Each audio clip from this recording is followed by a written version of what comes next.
Are we ready? We're ready. All right. Dad jeans. Dad jeans. Well, I'm nothing if not a LARPer at heart. You are but a LARP. Have you ever been to a Ren fair? Yes, I have. They're quite well. Okay, yes. I was gonna say they're quite fun, but then I just realized all the reservations I have about them. Oh, interesting. I think of them as just turkey legs and cleavage everywhere you look. Yeah. Well, okay. Have you been to one since you've had children? I've never been to one, period. Oh, okay. We went to the Renaissance Festival twice. Wait, now you have no pants on? Is that what's happening? Oh, no comment. Okay. Just socks. I don't need my pants. All I need is socks to get back. The socks aren't going on my feet. Oh no, of course not. Your Red Hot Chili Peppers doing it RHCP style. I just didn't want to be indecent. Oh, of course not. So yes, in answer to your question, which occurred off air, I have been to. So we went to the Renaissance Festival like when Hazel was a baby, and we were like, "Oh, what a lovely! This is how fun this is." Like, I mean, yeah, of course it's nerdy, but who cares? Who cares about that in this day and age? Like everything's nerdy. Like, yeah, the nerds won. Yeah, there's no shame in that game, right? Yeah, and in fact, good on. I mean, what took them so long? They're nerds. They should have won against the jocks a long time ago.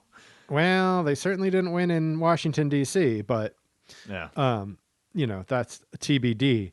But so the first time we went, I was like, oh, this is fun. Like it's a silly thing to do. And they go all in, it's like people are really into it. But then the last time we went, Eli was maybe 2, Hazel was like 6, and it just felt really creepy to me. Like there's a fetishism to it where like the people who are there, like they do this, like, this is their time, to like. This is what they do. This is what they do. Yeah. It's like this is their, like, every year when Renaissance Festival comes around, they're like, let's go. Let's get this shit on the road, And they've got like literally everyone there has a full on costume that they've somehow accumulated over the years.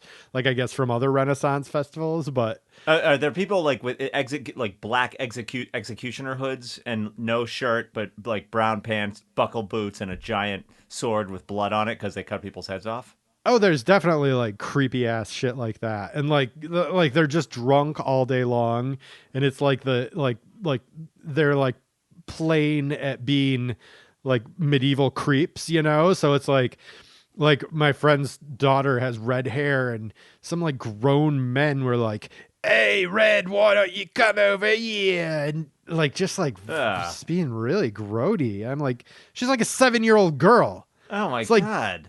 It's like not fun. And they're thinking they're operating by 13th century rules. Yeah, I guess so. Like they think they're just like, we can be bawdy because we're in ye old medieval times. I'm a saucy wench. Yeah, exactly. And like the 7-year-old girl is like, can we leave? Or, well, better that than her being like, can I be a tavern wench when I grow up? Yeah, right. Exactly. No, it was, I mean, they're worth going to. It's interesting. I'm not curious. I am curious. But also, it is like a Six Flags in that, like, they got you coming and going, man. Oh, I bet. Right. Like, not just the games are super expensive. Everything is super expensive to play. And then they've got like really cool ass, like, handmade wooden toys that your kid is going to want like the second he sees it. And every year it's like they've got the, like, it's like an art fair, like a college town art fair. Like every year there's the one thing that everyone has to have, like the whatever, the wooden butterfly thing that goes in your garden or whatever. And you just see everyone carrying them. And your kid is like, there's an arms race every year where people are whittling furiously in their garages to be that one fad thing, I assume. Totally. And then your kid sees it and he's just like, must have now, give me that. And then you're out like, $100 by the time you, so that he can, all is said and done. And he can start ignoring it on the drive home.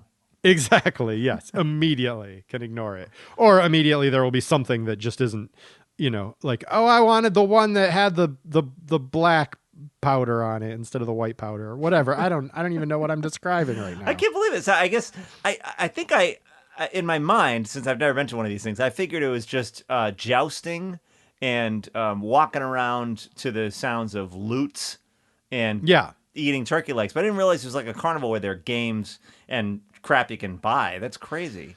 Yeah, it's a whole interactive thing. I mean, you could definitely just pay your money. If you were like of an adult mind, you could just pay your money. You could go in, you could watch the king parading around and probably have yourself a lovely time. But with children, it's just like, like they've got one area where it's a little swimming pool and they put the kid in a giant bubble and then he can like run around on the swimming pool in a giant bubble like Wayne Coyne from the Flaming Lips. Oh, awesome. But like, yeah, but who wouldn't want that? Like every kid would want that. But it's like $10 and then you spend $10 and they do the thing and and they're miserable and it's hot in there and I don't remember giant bubbles or swimming pools from the 12th century. I gotta say, like they were more ahead of their time than you or I might know. I'll be gosh darned. They had to wear. We should be wearing giant bubbles right now with this plague. Oh, have you seen the new thing where people are going to wear? They have the space suits that goes all the way down to your shoulders. That you look actually like you're an astronaut from 2001, and then it straps under your arms. And if you have to scratch your face, there are these gloves. You reach into the chamber where your head is, and there's a big window that you look out. Love it. And you reach in, and you can, and they're a glove built in so that you can get in there, and then you have their built-in gloves that you can scratch your face with or whatever. And it is, I'm totally down for that. And I was like, Emily, I just put Emily on a plane this morning, which is like a cesspool. She might as well be like, the only way I can travel to Nashville to shoot this documentary is through a network of cesspools. Right. Or a cruise. Like I have to take a cruise. Yeah, right. Exactly. Exactly. And I can only eat from the buffet.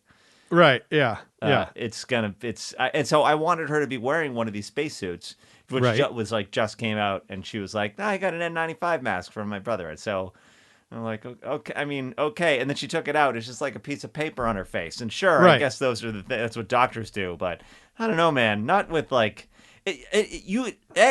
she's going to get on a plane, and that'll be filled with jackass randos who visit Facebook to find out what's going on in the world. B, she's going to Nashville, which is filled with bioweapons, and by that I mean Republicans. Yeah, everyone on that plane is just like, they're just like, can we crash this plane into the sun? Because I really want to die. Yeah, right, exactly. Like to prove that I'm right about some shit that, like, what is even proving anymore? The sun is flat. If you fly towards the sun, you prove it's flat or whatever. Yeah. We need to start the sun is flat and make $1 million because somehow people are making money off of all these conspiracy theories, and we have to start our own. That's not bad, Brendan. I'm with you on that.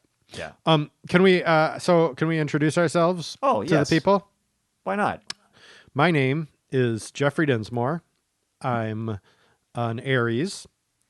I was born in a little town called Clio, Michigan. It's not there anymore. It was replaced by a Walmart sometime in the early 2000s. I like ponies. Oh, and this is dad jeans.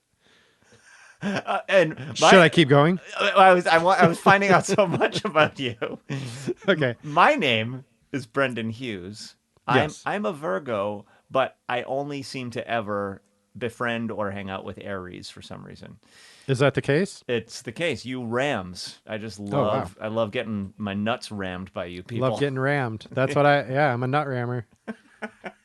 I'm from Boston, Massachusetts, which has also been replaced by a Walmart. Yeah. Yeah. And this is indeed Dad Jeans. Yay! We did it. We did it. We're here. So let's get into our segments, because you, I believe, have a child on a movie, and that should be our that should be our limit. And I have a different Spike Club, but my Spike Club might as well be the fact that children's movies are only an hour and 20 minutes long now. Who decided that was an appropriate length? Terrible. They should be. The dad should die twice in every children's movie. Exactly. What? Yeah. An hour and 20 minutes. What can you do with an hour and 20 minutes? You take a dump, And Yeah. then you stand up and you're like, fuck, I have 15 minutes left. I mean, I don't know how long you take dumps for. That's about that. That's what I consider my dad jeans my weekly dump. And same. Yeah, amazing. Oh, before we forget, we have a new phone number, which is 323-515-9290. 515-9290. A 92 On your FM dial. on the fives and nines. Oh, we're literally on the fives and nines now. Noventa dos y noventa. Punto. Sábado gigante. So yeah, you should call it because we'll play you on the air. You can tell us anything. Tell us your most intimate, or you can say I don't want to be played on the air, and we'll just talk about you behind your back. Right, that's true. We could, and we'll talk about the message, but we'll garble it and say you said something different than you said, and it'll be very complicated. I just got a text from our recent guest, Michael Orendi, whose EP remains in hot rotation in my earballs because It's a fantastic oh my musician. god, he said the earworms in that thing, and I keep listening, and like I'm on the fourth song, and I'm like, oh wait, I know this guy, and that's such a great feeling. Because I'm like, amazing. I'm bopping. My head's anyway. He texted me and he was like, I just started the mezzanine, almost like we're starting a little book club. Oh my gosh. Did he ever read the I'm curious to know what he thought of the KLF book. Oh, right. Okay, so I told him you have to. Oh, but I didn't realize that our last episode hadn't come out yet where we described the number. So I was like, will you call our number and tell us about it? So eventually he'll hear this. And indeed, Michael, please call 323-515-9290 and tell us what you think of the KLF book and the mezzanine. Talk as long as you want. Yes. And we'll just like make you a segment. I think we should still tell people, even though the number is different, we should still tell people that it spells dad I ugh dude. Right, just to see what happens. Yeah. Yeah. Maybe that's confusing. Don't listen to that. Ignore that, people. So all did Tiffany America have gloves on as well, or just Did she? Sorry, Emily, your wife. Right, oh yes, right. AKA Tiffany America, which I don't think she knows we call her that on the show. She's never listened to a second of Dad Jeans. Oh, why would she? Why would she? Why would anybody? Not for her. Not for wives. Not for her. That should be our new motto. Not for wives. Last night, never mind. I won't be able to encapsulate it. But we were laughing because she was complaining about something, and I was trying to go to sleep, and I turned around and about some like TV show or movie or something, and I was like, "It's not for you." and then that was my way of saying, "Can we go to sleep now?" Yeah. So, but well done. We giggled. In any case, sure. Yes. What happened? Yes. What? Oh, no gloves. What did she wear on the plane? She's being very cavalier about this, or is she? I don't know. Of course she's not, and she would be horrified for me to say that. No, she's wearing an N95 mask. She's wearing glasses, which she doesn't wear, and she's going to not ever touch anything, not pee, not get up, not drink, just sit there, not eat anything. The moment she walks in the airport till the moment she walks out of the Nashville airport, she will just be a still like monk person. Okay. Well, hopefully she'll be okay. It's just it's like we all of America, I think, is actually. Why don't we get into our first segment, because this might come up in our first segment. Oh, let's do it. And our first segment is Newspapers. Lot of stuff going on over here, over there. We're gonna tell you about the world, cause the world is important. Newspapers, we peep the news. All right, Brendan. So it is 9 days now to the election. And when people hear this, it'll be like 5. Exactly. Well, no, not even 3, 4. Jesus Christ. Friday, hopefully this next Friday. Yeah. Yeah. So we're getting awfully close. And that's just our little weekly time check. But I'm so torn about this election in so many ways. Like, I think there's a great big undiscussed thing happening with this election, in that Democrats have been first of all, we're set up for the vote to go long past election day, right? Right. And every Democrats our constant refrain is everyone vote. Like, we don't care who you're voting for, just vote, I think in some ways, I worry that we might be setting ourselves up for failure, because here's my projection is that Biden is going to be the winner on election night. And then all this shit that we've been saying about, well, let's wait until all the votes are counted, is going to go right out the fucking window, and we're going to be hoisted by our own petard. Oof. That's well weird. I just thought about the word petard an hour ago. What? You were thinking about it, but it not being hoisted by it. You're just thinking about petards in general. Not per se hoisted. Just petards. You're putting together your LARPing outfit, so exactly. That's really weird. The word petard crossed my mind. I'm happy to bring it back. I was at Dockweiler Beach with Oscar, and we were biking past a sewage treatment plant, and I thought petard. Oh, wow! How about that? Yeah. Were you hoisted by the sewage treatment plant? Well, this bike was doing a lot of things to me. Hoisted is just one of many of them. hoisted in many ways. You're right, right. And then that gives the Republicans a lot more time for their fucking shenanigans that they always pull, because they're like, oh, we're not deciding yet. And then they get to do all their tire slashing and like killing people and whatever else the Republicans do, because they're willing to do anything. And then Bill Barr will be like, oh, by the way, it turns out the Attorney General has to certify all elections now. Did I not mention that? And it's Trump, and Trump won. Right. Yes, and like I just feel as if the entire I don't know what this exercise is about. Like I don't understand. I mean, everyone vote, of course. Like, we already voted. I just got my thing back yesterday that my vote has been counted, which is great. Excellent. But so yeah, everyone should vote, of course, no question. Like we have to do this, but it feels like the discussion is not really. It's still being talked about. Like you tune into a debate, and afterwards it's about who won. And the only frame that the media has is that this is a popularity contest, and whoever makes the best case to the American people will win. Like that's the only way we're discussing this election, and that's untrue.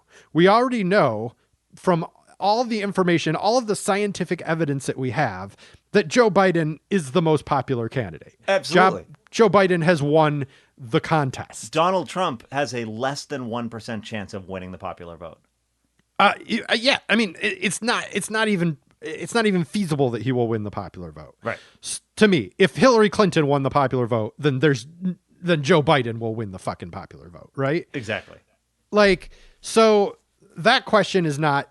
It's not a question that's not in question anymore. So what we're trying to do is get so many votes that it counteracts the effects of the theft that they're doing, or all the ways that they're suppressing and Well, they steal every election, and so that's why you have to win every election by such a ridiculous amount.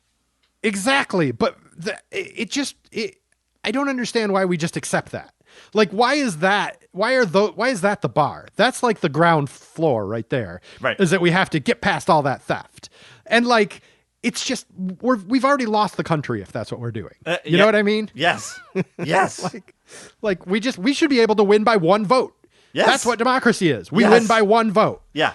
Right. That should be the message. But I do feel like there is something in the messaging that from the very beginning of this election, that has been the principle that we've been guided by, is that we have to win by a lot.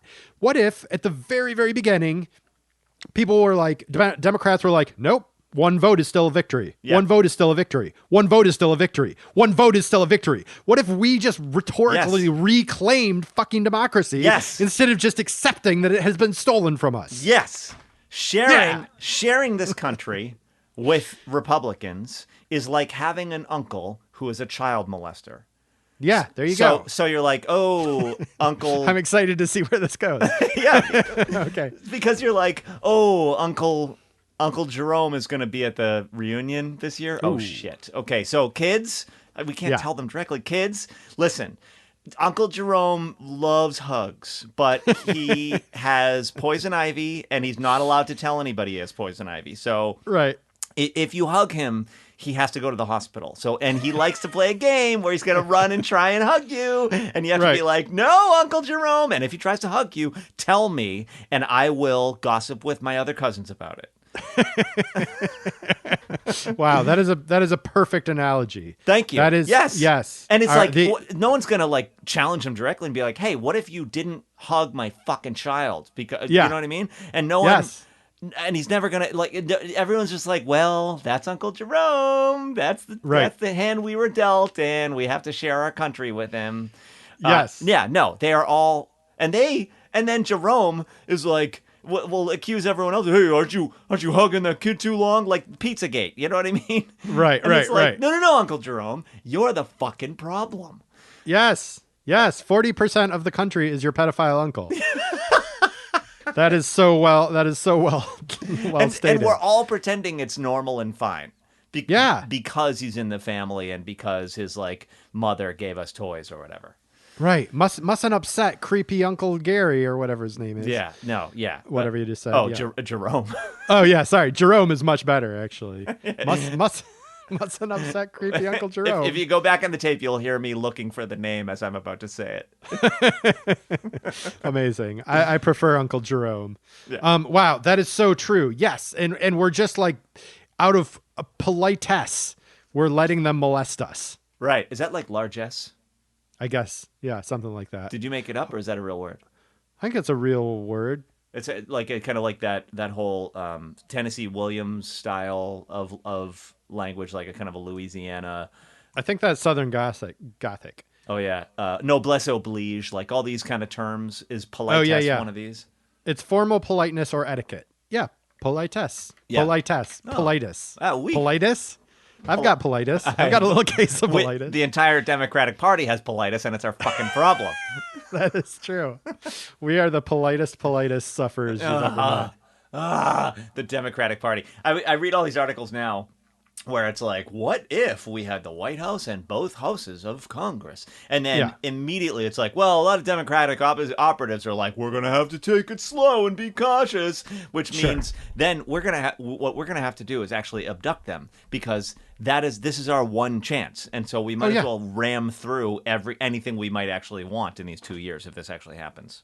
Yeah, but you think fucking Joe Manchin is voting to abolish the filibuster? Manchin. No. We've got these creeps in our coalition who are going to stand in the way of all progress. Yep. Like even if we swing for the fences, and then of course, always like the people at the top are like, well, now we shouldn't swing for the fences because we need America to know that we're the party of the entire country. We're not just a bunch of liberals. You're like, and then the right comes in and they're like, we're killing the handicapped. Yeah, and they're not going to stop and ask if we think that's decent or not. They're going to be like, oh, no. We're not asking you. We're just doing it. Yeah, and just then do it. Sorry. we'll clutch our pearls and we'll be on the news being like, this is outrageous. We should not kill innocent people. And they're like, well, you're not in charge. Exactly. The people have spoken. So here's my new thing. I think this could win us the election. Here's my new plan that I just came up with this morning. I love it. So what we do is there's no law against standing in line to vote in a district that you do not belong to. So what if we use this fucking voter disenfranchisement against these motherfuckers and we send caravans of people to wait in line at red districts who have already voted and just make it so that the fucking red states have to stand in line for 12 hours to vote. Yes. Oh my God, that's idea amazing. is that? And we get buses and buses of people. Yes. And take forever. Yes. And you go up and be like, wait, are you sure I'm not in the rolls? You should really. Exactly. Can you check four more times and just then hold up the line? Oh, I love it. How amazing would that be? Yeah, that would be incredible. Use, and then use this shit against them. Yeah. Yep. Love it. Brendan, do you have a newspapers to discuss this week? I would like to talk about the fact that there are several Melanias. Oh, yeah, I just saw a picture of Melania that was like, she looked like Elizabeth Shue. I was like, that's not fucking Melania At this point, it's a way for Trump to meet all his favorite movie stars, and they put a way who are like soft on, I guess, authoritarianism. But they'll put the wig on, and then that's it. He's like, I'd like to meet Heather Graham now, and then she gets to go on Marine One and be like, hi everybody, and then off they go, and they're like, doesn't she have a Slovenian accent? Not today, I guess. Wow, the sunglasses are huge. Is that like an actual? If I look up several Melanias online right now, is that a real like conspiracy theory? It's not even a conspiracy. Like they definitely do. You know, they have body doubles. There's that whole thing. Remember that? I don't. Is that accurate? What do you like for actual usage in like when they go places? Like they're like fucking. Yeah. God, who is the Andy Kaufman? Who is the guy? Bernie he dressed Litko. up Bernie as? Litko. No, but that's an amazing name. I don't think it was Bernie Litko. Oh no, that's a character from Sexual Perversity in Chicago. Of course. Oh shit, what is that? Yeah, I know who you're talking about. Andy Kaufman alter ego. It comes up right away. Yeah. Tony Clifton. Tony Clifton, that's what it is. Yeah, right? yeah. Wait, so you're saying that there are Tony Clifton body doubles who stand in for the president and Melania? They don't stand in. They're decoys for assassins. So like when interesting. Bill Clinton would go jogging, there would be he had a lookalike who would actually be jogging in the front of the pack. And then the actual Bill Clinton is back with everybody else. He's in the entourage, and you don't know which one. I mean, if you look hard enough, you can certainly figure out which one he is. But interesting. But the guy who's running in front looks like Bill Clinton, but isn't Bill Clinton. So that anyone who like fires a gun will shoot at the wrong guy. And so they have so their whole entourage, their retinue is includes a couple of these lookalikes who will like separate from the crowd in order to draw fire now and then. And so interesting. There are definitely like Melania body doubles, like second team Melanias that are like just prowling the halls of the White House. And I'm sure Trump is like, hey, well, maybe you could come sit in the Oval Office and have dinner with me, you know. And I'm sure that he hits on the body double, and who knows if the body double is into it or not. But in any case, there's a picture of Donald Trump and definitely not Melania getting on Marine One, and definitely not Melania waving. Wow. So he may in fact have a harem of fake Melanias. Yeah. Like he's just like, this is it. This is my look. Right. I'm just gonna have sex with all of them because I can. And no one or none of them is probably the real story. And no one reports on it because it's a Secret Service issue. Because the Secret Service is like, look, press, we have all these body doubles. We can't let it be known that we have these body doubles. Trump is abusing that and trying to date the body doubles of his wife, of course. And some of them are game for some reason, so you just can't report on this. And the press is like, okay, we do what we're told. You know what I mean? Interesting. I just wikied. That's what we call. That's what we in the know call. Looking up something. Wikipedia. That's right. I just wikied Melania Trump. There's Melania Trump replacement conspiracy theory, is a Wikipedia page. And here, just going along with what you just said, here are the headlines that are linked in the references. From CNN, Melania body double, a non-story. From Business Insider, the internet is going crazy over a ridiculous conspiracy theory that Melania Trump has been replaced by a body double. You're right. They're not even going to entertain this truth that you've discovered. And it's not that she's been replaced, and that's why they're saying it's a non-story. It's that she is often replaced. Interesting. Because she's like, I fucking hate this guy, and I want to divorce him, and I will the moment we leave the White House.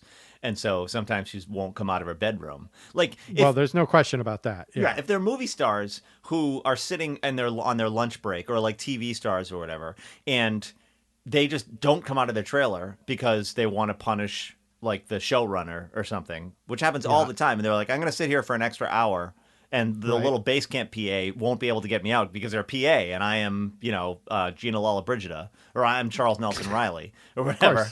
And then, of course, the First Lady of the United States is going to do that. Yes. I mean, that's just how it's interesting.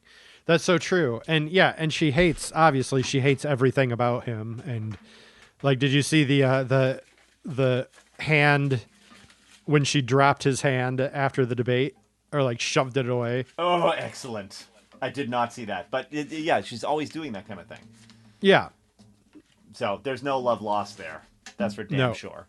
I feel like you're getting now you're doing some kind of, you're preparing what I'm seeing Brendan doing. You might be hearing some noise in the background there. Brendan is doing a like blow up. Have you ever seen Antonioni's blow up? Oh, I only saw Zabriskie Point. Oh, Zabriskie Point is pretty awesome too. Yeah.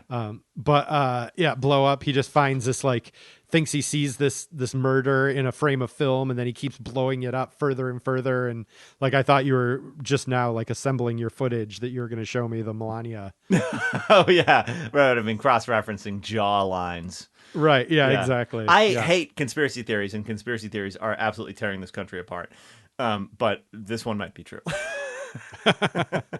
I can entertain it. The problem is when you're just like, when you get to the point where you're like, this is totally true. Like, I think you can entertain conspiracy theories. That's fine.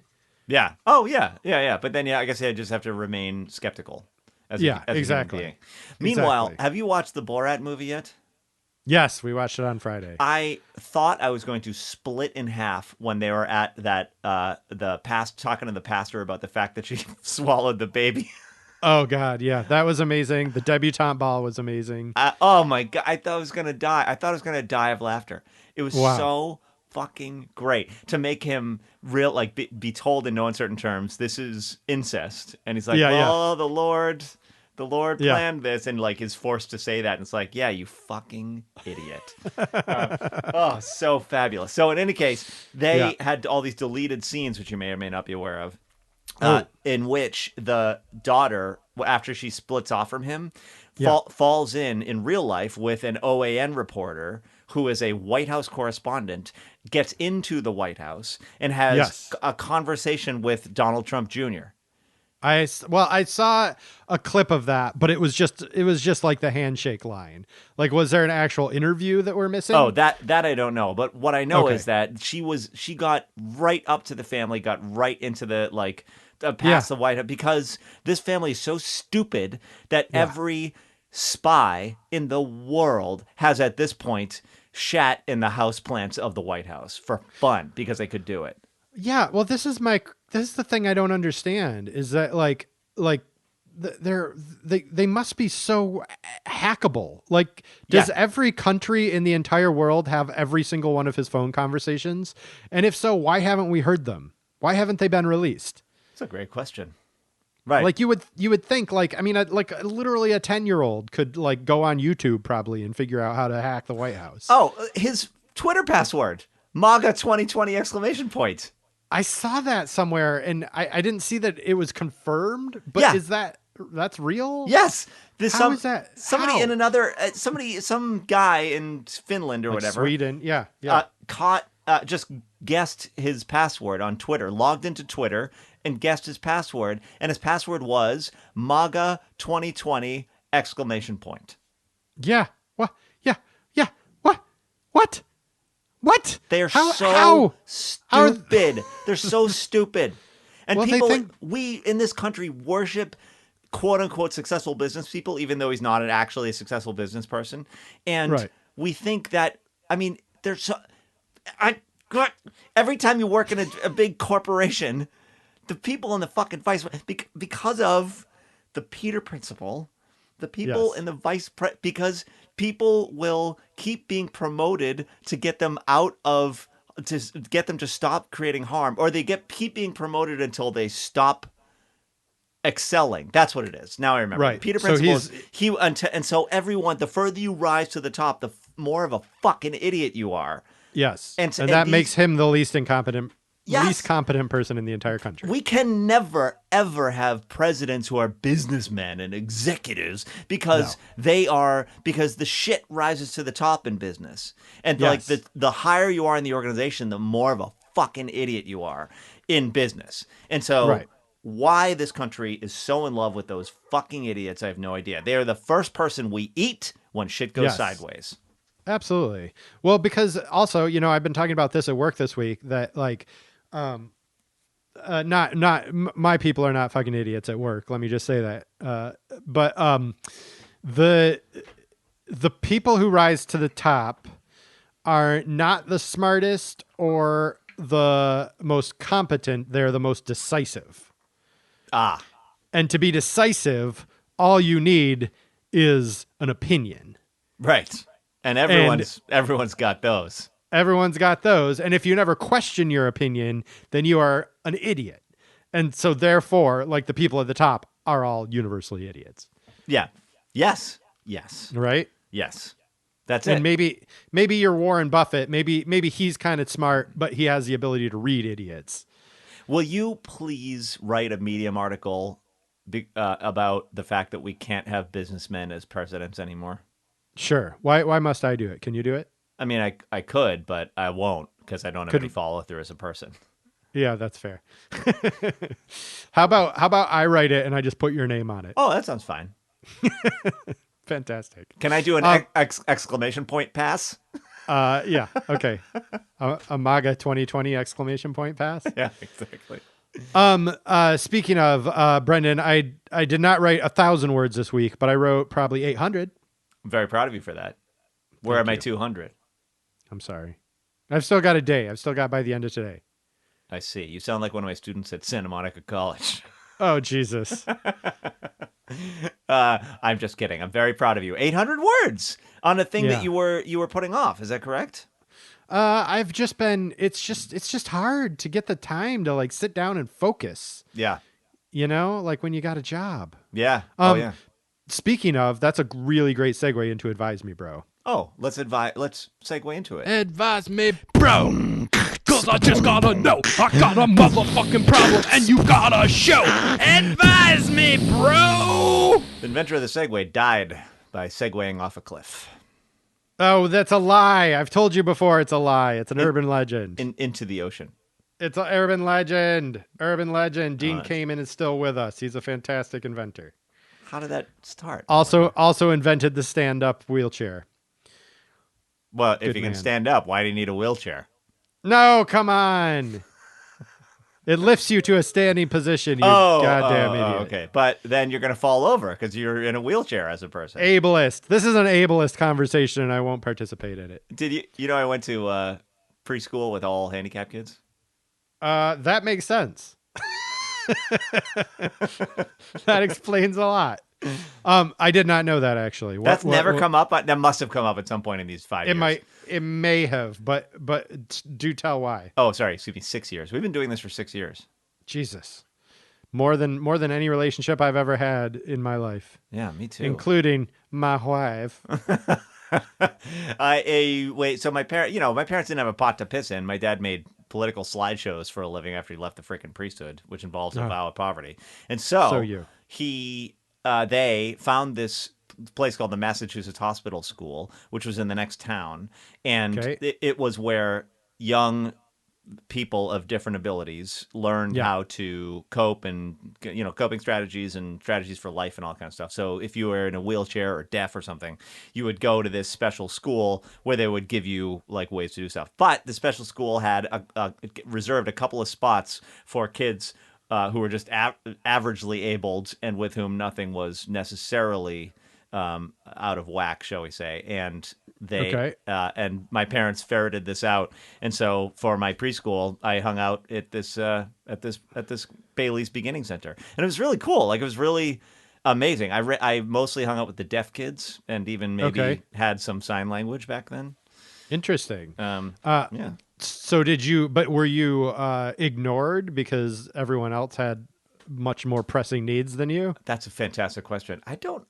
Was I? I don't know. By all accounts, I was a kid that never needed attention. Or were you like more like they would say to all the like just differently abled kids, they would be like, "Why can't you be more like Brendan?" Exactly. He can hear. I did used to come to school dressed as Danny Terry. No, not Danny Terrio. John Travolta from Grease. I would slick my hair back and roll a fake pack of cigarettes in a white T-shirt and stuff like that. What? I know, and they thought it was funny or something. You would roll a pack of fake cigarettes in your arm. This is such a different time. I know, and I was 4. Such a different time. I know, it's amazing. Here's my advice that I need from you, Brendan. Oh yeah, bring it. You So okay, so in all by all big city measures, I have a large home. Yeah, that's true. I've been in it. You have been in it. And It you have is. a popped ceiling too, which is pretty great. We have a large ceiling. I sometimes think though that like maybe we were confused when we bought it, that it's actually not as large as it purports to be, but the ceiling is so tall it tricks you. It's like a 1,800 square foot house. No, like maybe 1,700. That's 3 times the size of my house. Well, okay, so that's what I'm getting at. You are in a smaller house than I am. I have this feeling in my house like it's no longer a sanctuary. It's no longer a place I come back to. It is a place that I'm trapped, right? So home has become a sort of a prison, and like work is just the weekend is an extension of the work week, and the work week just begins the minute you turn on your computer on Monday, and then that entire week, the entire rest of the week is devoted to work. Like it becomes like, yeah, I'll eat dinner, but it's like it doesn't feel like I'm escaping anything necessarily. I'm just like always there, always just like, a 30-second walk away from work, and work becomes the default. Then it doesn't become home. Like when you're forced to work from home is not the default, work is the default. And I just feel so like it's just so sad to me. I feel like I'm just like constantly, there is no separation anymore. Life is just all one never ending sort of cycle. There's no respite from it. There's no vacation. Even a vacation, when we have had vacation days, it's felt like, well, I'm just in my home in my vacation. Like So- what do you do? Surrounded by projects on which you are delinquent, like home-based projects on which you are delinquent. Yes, and by the never-ending momentum of the day, in which you must divide every day part into an experience of some sort, that every part of the day must be assigned, and you can see right now it's 12:30 on a Sunday. I can see like 5 o'clock bearing down on me, which is dinner time, which means like then it's just dinner into bedtime. There's no into sleep into the next work day. You know what I mean? Yep. Like after 11 a.m., like the day's just gone. Like why would you? Nothing. There's no freedom after 11 a.m. You're absolutely correct. So what do you do? What's your solution? Living in a smaller house, like do you know? Can you escape? Do you have any escape? I do. You're not going to like it. Uh-oh. What is it? 4 a.m. Oh yeah, I don't like it. Yeah. But 4 a.m. is the beginning. It's not the end. It feels like so... if I could stay up until 4 a.m., then I'd be like, oh, I've got all this day. But if you start up at 4 a.m., you're like, oh, the day's pressing down on me already. One would think that, except hours feel very different. The amount of hours, like if you hop out of bed at 4 a.m. And the rest of your family is not going to wake. What time do your kids wake up? Usually like 6:37. Okay, so you have 2.5 hours, 2.5 hours with no interruptions at all, in a world full of little interruptions and notifications, and constant things like that. Yes, it is those 2.5 hours start to stack up, so that by the end of the week you've spent 12 and a half hours in this monastic solitude. Imagine what you could do with 12 and a half hours entirely to yourself. What do you do with 12 and a half hours entirely to yourself? I work on very large projects. Okay. And I move the chains, but they're very big and they take forever. Okay. And the only way I would ever do that, like I'm doing a big thing that I'll tell you about off the air, that is is very exciting, but it is taking all of my mental headspace, and I'm trying to think about it during the day, but there's no way to do that because there are too many pressing little needs, which I'm going to talk about in Fight Club, Fatherly Advice, where it's Sure. just these little interruptions are so constant that you can't have large, long thoughts, So Yeah. you've read the book Deep Work, I would imagine. Yes. And so that after I read that, I did a bunch of things to my life and made it okay so that because I don't think work encroaching is the issue. I think it is the quality of the work that is making you crazy because it is so scattered. I don't know, because you're still describing a world in which all you're doing is working. Oh, Like, that's yeah, true. yeah, it would be nice to like get more pleasure sort of out of the thing I was getting paid to do, I guess, or to find a way to like move more into that. But Roald Dahl would wake up at 8 a.m. He'd have his soft boiled egg, I would imagine, with soldier tips and a spot of tea. He'd go into his garden shed. He would write until 12 o'clock in the morning or 12 o'clock in the afternoon, and then he'd be done. Then Yeah. he'd just be able to fuck around for the rest of the day. Yeah. That's what I'm talking about. Yeah, baby. I don't want to wake up at 4 and add like 4 additional hours to my workday. Oh, right. So that's not for your workday, but you could wake up at 4 and do whatever the fuck, make music for 2.5 Yeah, hours. I guess. And then and then you're like, wow, I started today being creative for 2.5 hours. And then I got my first email and it felt like the day was over. And that happens to me too. I get like my first ping around 8:45, maybe 9. And I'm like, well, today's over.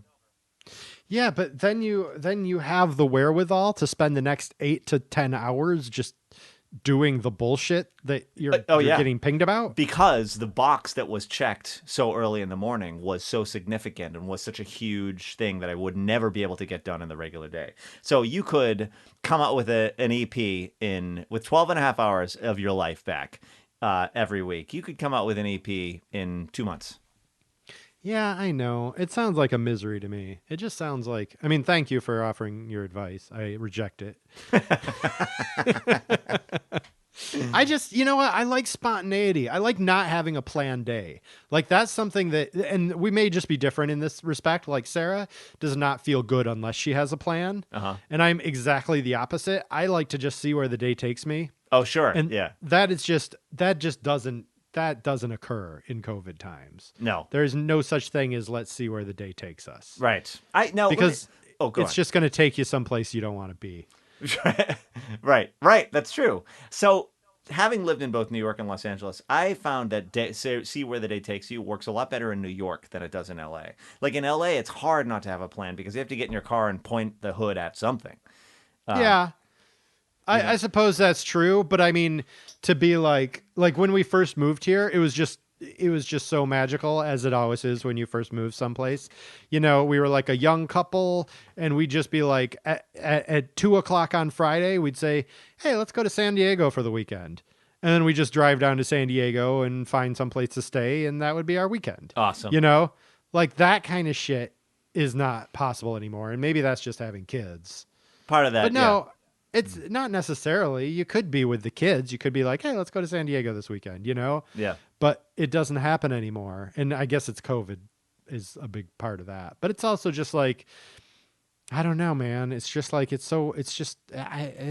What about a new hobby? Do you want to take up surfing with me? I love the times that I've gone surfing. It feels like a lot of investment in time and in energy. But again, then that's waking up at 6 a.m. or 4 a.m. Yeah, that's true. Right. Have you done that? Have you gone surfing since the last time? Oh, yeah. I've gone a bunch of times. I have not gone at dawn yet. My dream is to go at dawn on a weekday and be back for breakfast. Where do you drive? Where do you go? You just go straight to Santa Monica, like end of the 10, or go way down to Dockweiler, which is the end of the 105. But there's parking spaces, like metered spaces all over the place. Yeah. Because of the COVID times, and the traffic is not that bad. And you have a board? You bought a board? My neighbor threw one out when he moved to France, and I took it out of his trash, and it was missing a fin, and then I got a fin off of Amazon, and then I went to the hardware store and got some 5-minute epoxy and stuck the fin in the board, and it totally works. Oh, wow. And you how many people are out in the water? That's my fear. I don't like the crowdedness. Like I want to have the entire sea to myself. Oh yeah, right. No, I get that. I know. And it looks like you go to the places and you see all the surfers gaggled in one spot to get the good waves, but it Yeah. is possible to avoid them. I mean, it's a very active sport, I will tell you that, and it absolutely destroys, it shreds your body, just like Yeah. contending with the waves the whole time. Oh But yeah. but there Your is room, arms. and everything is sore. It's great. It's great. Yeah. I love it. It's great. 4 So a.m. You and me. Let's go. how can you do it? I've stood up. I've like gotten to my feet 4 times, I think, Okay. in 300 attempts. But you know, Uh-huh. I'll get there. That's impressive. Oh, thank you. I'm impressed that you keep going. Um, No, I it is something that I'm very curious about, and I've always been interested in doing. And the few times I've gone, so the first time I went was in Hawaii, and the water was like bath water, and we took a class, and I like stood up like a couple of times, like on the first time out, and I was Damn. just like. Yeah, but like you had someone pushing you into the waves, and he's like, "Stand up now, now, now," and like taught you the whole thing. And so I was like, after that, I was like, "Oh, I'm a surfer now. I guess that's what I do." And so I went and I bought like surf booties, and like I was just like, and was so excited to do it. And then the next time we went was in Dana Point at Christmas. And we didn't have wetsuits or anything, or we rented wetsuits. We went out into the water, and like after like 5 minutes, I was getting so thrashed by the waves, and it was so freezing, and I was just like, "Help! Help! I'm done. I'm not a surfer anymore." And so then I just haven't gone since then. So yes. I have a But- go ahead. no, I have nothing more. I have a my wife and son bought me a wetsuit Yeah. for my birthday, and Yeah. so I will say this: I don't even have to surf. Being in the water with a wetsuit on, just with your elbow on the board, just floating there, is Yeah. so serene. As, Oh, yeah, I bet. As to make the whole thing worth it, even if you don't stand up, even if not a single wave comes, just something Yeah. about that floating and being there is mwah, it's fabulous. All right, I trust you. I'll go with you someday. I promise. That would be great. And some hobby, taxidermy. Well, I'm sewing now, Oh, so that's a excellent. hobby. What That's about- a new hobby. What about making professional wrestling outfits? That's not a bad idea. Yeah, I have to learn how to sew spandex. I made a T-shirt, but then it was a little tight around the belly, so I need to figure out my proportions. But I'm getting there. Eventually, I'll make an Italian wool suit, and it'll be glorious. That would be amazing. That's my dream, to be able to make a full suit. Taylor. Yes, that would be so cool. Can we move on to fatherly advice? Oh, let's. Help me, Daddy. Fatherly advice. Help me, Daddy. Fatherly advice. My advice, I know a lot of people who have stopped, not a lot, I know a few people who have stopped with presents with their spouses because they're just like, we share our money, it's all the same. Like, Yep, me and Emily, very rare. yeah, even for birthdays and Nope. Christmas. No, anniversaries, they Yeah. all go by. See, that's sad to me because presents are fun to get, and it's nice to have presents. But so here's my advice to people like you: buy something for your spouse that you both want, and then it becomes an excuse to spend a little money and treat yourself. Oh, it's like the bowling ball with Homer written on it. that Homer gives to Marge. That's something that only Homer would want. You see. right. But like, what's something you want for your home, or something that you just don't give yourself permission to buy? A birthday or a Christmas. That's a good sous vide thing. There you go, a sous vide thing. That's something you would both use, and that's the perfect present for people who don't like to buy presents for each other. Interesting. Okay, yeah, it's kitchen devices because she's a cook. You can't be an aesthete. How do you pronounce that word? I've never known. I think that's it. That's what I would say. You can't just never spend money. That's an aesthetic. Aesthetic. There you go. Yeah. You go. Yes, you can't never spend money. It's just you can't. It's stupid. You're just shooting yourself in the foot. We live in a capitalist economy.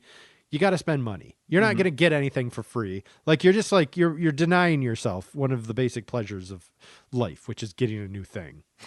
That's true. Interesting. You don't think. I feel like you am I wrong about this? I feel like you don't consumption gives you no pleasure. That's true. It doesn't.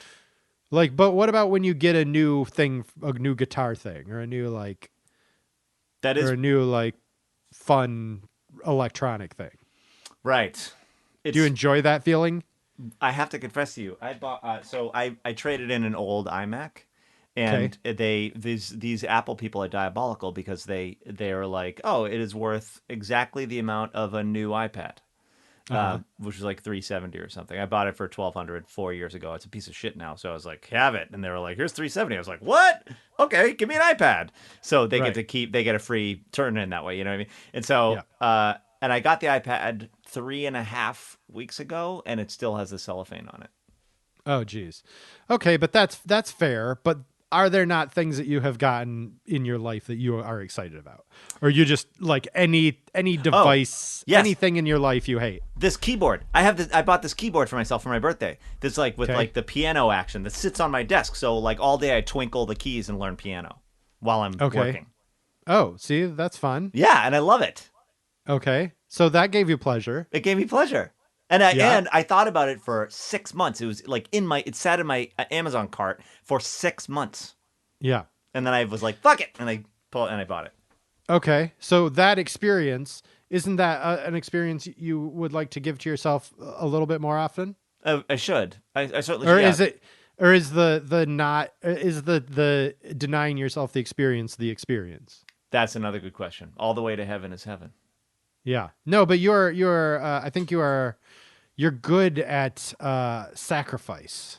Yeah, maybe too much so though. You're right. Yeah, like Emily and I both kind of get off on like frugality and paying for and never having any credit card debt and all that kind of stuff. And Well, you shouldn't have credit card debt. You're doing good there. oh, thank you. I appreciate it. But what's a miser do at the end of his life? Right, you can't take it with you, as they say. There you go. There you go. You can't take it with you. I want you to accumulate more stuff. No, I thank challenge thee to accumulate more stuff. All right, challenge accepted. I do want. There's a couple more things that would finish the job, like they would round out the whole office around here. They're always are, my friend. I've been They're thinking about always getting a are. bass guitar. Oh, how about that? Wait, don't you have one? I do have one, and I never play it. Can I borrow it? Yeah, Awesome. but you need to bring back my. Oh yes, I have it right here. I've been meaning to do that. I've been a terrible borrower. Here it is. Yes, thank you. Cheers. Wait, what are you showing me? A mini disc. The player. mini disc player that you lent me. Yeah. Do you have fatherly advice? I think I do. Yes, and it actually goes with all this other stuff, and it is this. So here's my pitch to you, Jeffrey. We Yes, sir. lost the war on little interruptions long ago. Okay. What with children? You mean? Children, notifications, child notifications, just notifications and emails and everything. And we lost the thread about when things should be responded to. And the giant brains in Silicon Valley want you feeling delinquent to your phone at all times. Your phone is full of tasks that you need to do, and then it rewards you with whatever it rewards you with. And all those scientists fucking figure this thing out. So we spend all day. No one gets the big deep workflow anymore. We spend all day with little pings, you know. And accurate. But the human brain did not evolve at the same time with the same level of speed in terms of like being able to concentrate harder for smaller sections. The human brain is still biologically exactly the same. It can only concentrate on large problems for long uninterrupted periods, and it has become harder and harder for long periods to be uninterrupted. And so, and it's kind of, and if you have kids as we do, it kind of doesn't, other than getting up at 4 a.m., there is no way to do this. You're just going to get interrupted. So the two choices you have are draw a line and fucking explode at people if they ever interrupt you until they're scared of you, which is one way to do it. But still, your phone will find a way. Even your phone's being in your eye line is its own interruption. A little black rectangle somewhere in your view will, and then even if it's not your phone, another black rectangle that is just a black rectangle where black rectangle is full of things I need to do. So we have to change our headspace about it instead. And so we have to decide as a society that the only time sensitive thing is one that is an emergency, and everything else like pings, Slack vibrations, Basecamp emails, texts, everything else, voicemails, All of it. all Yes. of it will be Dad responded jeans. to. Dad jeans, all of it will Yeah. be responded to when the person feels like it, as opposed to any time sooner than that. And like, you'll hear from me in 10 years, because that's the next time I will have a free enough day to be like, oh yeah, that guy emailed me to see how I was doing 10 years ago. Today's the day. I'm going to respond to Sure. that email, something like that. Wait, so how, but that's just something you have to get straight within your brain, or do you have to announce this Oh, position right. It's a to combo. the outside world? I often mistake those two things. Yeah. Uh, Like everyone just knows that I don't respond, which you've trained me. You have trained me. I don't expect a response from you quickly. Oh, thank you. I appreciate that. I feel a pang of guilt when you say that. Because, Oh, because not from you, but because of all this, right. because Yeah, of because one should be available at all times. right, exactly. And so maybe the enemy here is delinquency and self-policed delinquency. And Yes. so the two ways to get around that are just be like, I'm just gonna be perceived as a little rude and Yeah. not get back to people, is one way. And the other is you can get into this mode of, if dealing with this will take less than 2 minutes, I will always do it. Yes. And I don't know what the answer is. The latter means you're never going to have a flow. The former Right. is you're gonna be perceived as a little bit withdrawn or rude or something like that. And those are the choices.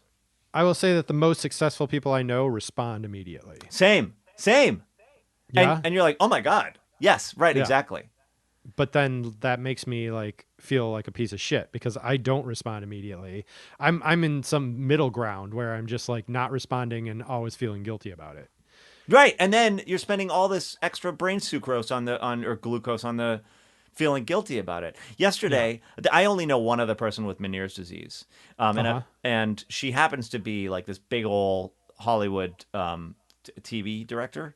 Yeah. And I wrote her yesterday morning because I was changing a dose or something, and she wrote me immediately back, and she said, "Oh my God, I can't blah blah blah blah," and all about Meniere's, and she was like, "Tell me everything about what's going on for you." So then I wrote her back again, and I was like, dosage, and she wrote back with like her stuff. We had 1, 2, 3, 4, like that, and she is very busy. You know what I mean? Yeah.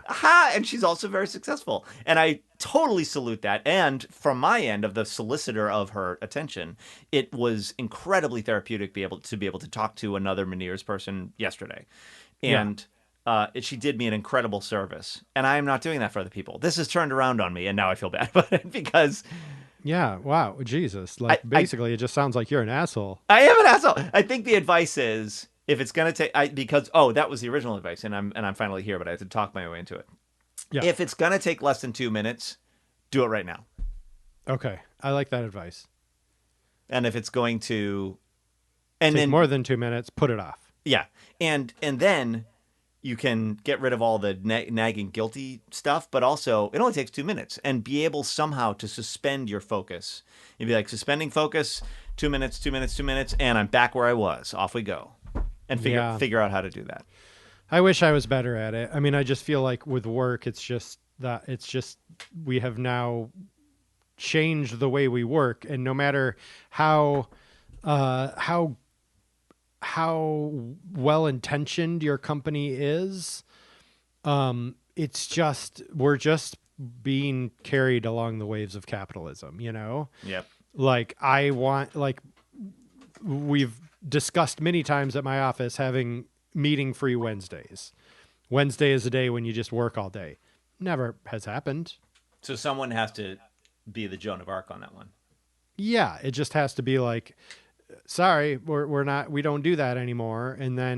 But then like, what if you have a client who wants something? What if, it's just, you're not working in a vacuum, which Roald Dahl did, which is why I want to emulate his life. Right. Yeah. Collaborativeness brings with it a ton of unproductiveness. Yes, absolutely. Let's keep it productive because I bet Oscar's movie is almost over. I think you're probably right. And move into our last segment, Spike Club. Spike Club. I hate you! I hate you! I hate you! Spy Club! I hate you! I hate you! I hate you! Spy Club! Fuck! I feel like I've been going first. If you wanna start out. Oh, I'd be more than happy to, Jeffrey. Yes. There are often articles that are written exactly for me, wherein I go onto the Reddit politics page, and there are all these things that are such elegant takedowns of Donald Trump in different Yes. ways, and takedowns of his administration and Republicans and everything I hate. There's been Yes. there's an article that has been written that is so articulate on the matter that I just devour it. And Right. I can tell. But from the essentially headline. telling you information you already know. Yes. Just in a very well articulated way. Exactly. And I just delight in the fact that other people are now reading this now articulated thought that I felt like I had half had. And now everyone knows. And Yeah. now maybe these awful people will suffer a little bit. And Yeah. it is a glorious day because I know I'm not alone, and et cetera, et cetera, et cetera. And Yes. but there are And but. these articles. I just invented that. We can use that. Perhaps. What? And but. And but. Yeah. Okay. These articles are in a range from like absolute clickbait, which would be Yeah. The Guardian, maybe, and other things like that, the British newspaper. Yeah. And Daily Kos, of course. It's just all these things. There are certain things where it's like that is so ridiculously, deliciously clickable that even I know I'm being fooled into clicking it right now. And Yes. and then other stuff that seems kind of legitimate, but it's still opinion. It's still op-eds, and you're still like, okay, so this is all just the choir, and we're not a country anymore anyway. So Yeah. I have come to realize that people on the right are having the same exact experience of me. They wake up, they fire up the hate machine, they see all the articles that will just make liberals cry, and they're just like, oh, and they have precisely the same experience of me. And then I feel embarrassed because what's the difference? You're just mirroring their horrible impulses. Exactly. Yeah. Like they're Yeah. doing. I mean, they. I can objectively. They like. They like hate or something. I don't know what the fuck makes those people tick, and they don't know what makes me tick. Right. And they don't care to know what makes you tick. Right. And so but I have a lot of opinions about what makes them tick, and Yeah. et cetera, et cetera. So I do this, and then I'm like, I am such a part of the problem. Sure. And we all are doing this. And it feels like we don't know it. I don't know it a lot of the time. And so my Spike Club, my Spike Club is clickbait, but clickbait that is in the pocket of the thing that confirmation bias. What just happened? Did you just have a stroke? Yeah. I've Okay. a couple every day. No, I was trying to remember the phrase confirmation bias, and if I block my eyes, I can remember things better. Yes, I get it. Yeah, you're drawing upon your inner hard drive. Yeah. Yeah, I feel that. I totally feel that all the time. Like I hate. I really just don't jibe with how a lot of our quote unquote side sort of presents themselves. Mm-hmm. Like I feel like I do get sucked into those articles but there's also like a very strong, like it's just like then you see people posting that on Facebook and being like, see ? Or like, just like there's just so many people who I ostensibly agree with who I just hate that I agree with them. Mm-hmm. Like they just don't, they apply no critical thinking skills to what they're doing. It's just, there is just this cottage industry of people. And I like, simultaneously though, like I hate people who are like super against that as well. People who are just like on Twitter, there's a lot of people who hate quote unquote liberals, who are like progressive / liberal themselves, like the dirtbag left who like make fun of like resistance moms or whatever, because they've got their own like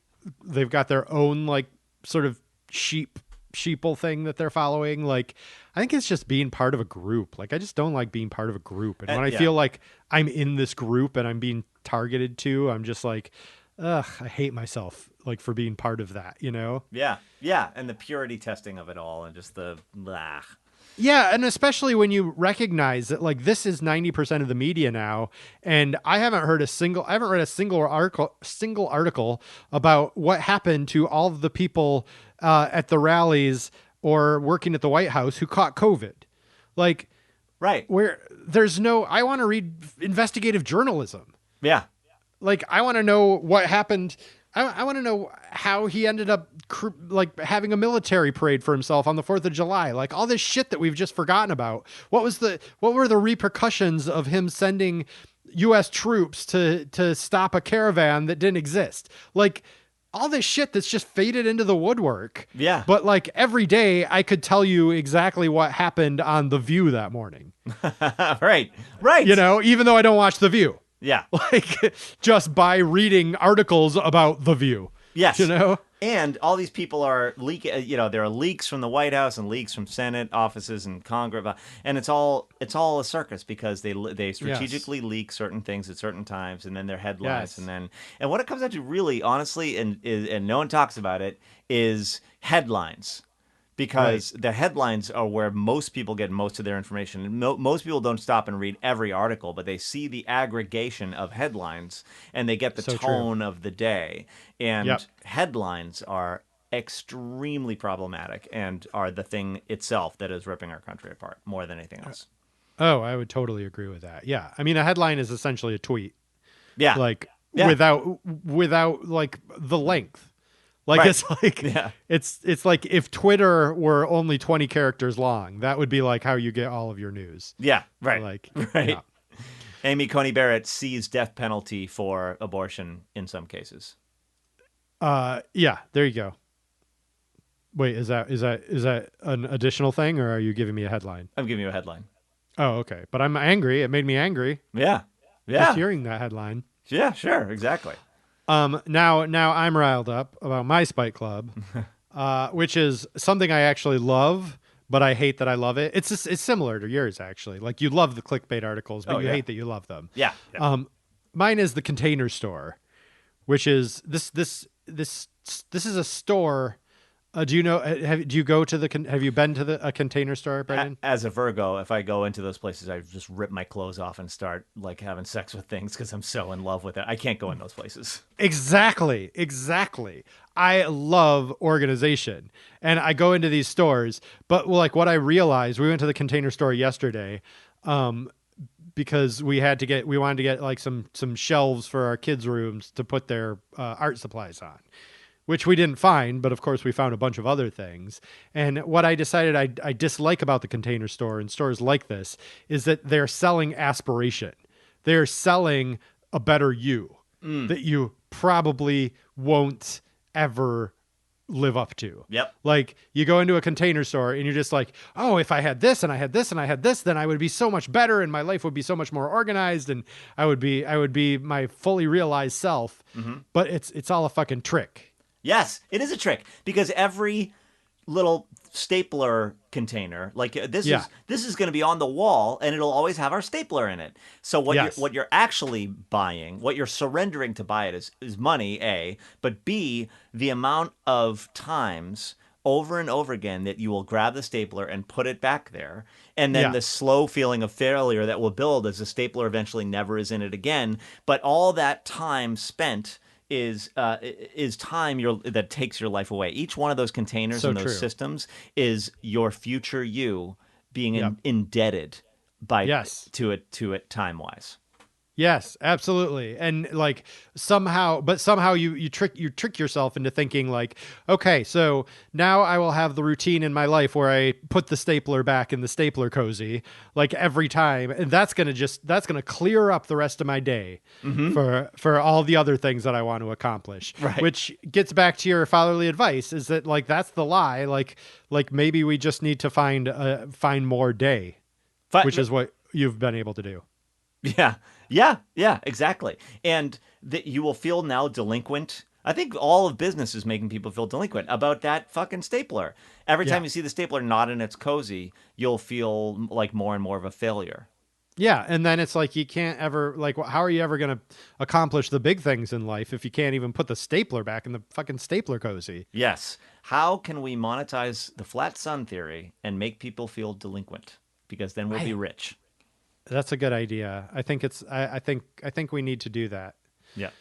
Just come up with a thing. Just come up with a thing that people can get into, and then you're done. Yeah, right? as that a better version of themselves that's in the future that they don't realize will never arrive, and instead they will instead be indebted time-wise too, and then they'll have to come back and get more things because then eventually they're going to need a stapler cozy. Yeah. Right, but how do we get stapler cozies to be a part of our flat sun movement? I know. We get some kinks. We're probably gonna have to have a retreat. Okay, well, we'll do a retreat. Well, when we have time, we'll do a retreat. Yeah, All right. I think that's a good place to leave it. I think so. Also, Brendan, you complete me, Jeffrey. you as well. I really want you to. I really want us to appreciate this last week before whatever hell is awaiting us come election day. Mm-hmm. And thank you to our listeners. It's been a great ride. We're gonna go. At what age do you think we'll each eat our first grub? Not long. Not long. It's a coming. Oh. We're just gonna have to hitch a ride into the flat sun, and Yeah. Luckily, liberals are adieu. really good at fighting. Oh yeah, exactly. We're gonna be fine because we have the tough guys on our side. Yeah, we got to keep fighting. You know what? We'll get into that another time. Poor boys. I really love that The poor Biden and called now them the poor boys. and Proud Boys is now just gay parades. It's so great. Yeah. And now and like everyone is like, I've seen just people are just accepted, like they're just calling them the poor boys now. Fantastic. All right, man. Well, I will bid you adieu. Have a lovely day. Good night, Jeffrey. And good night. Damn!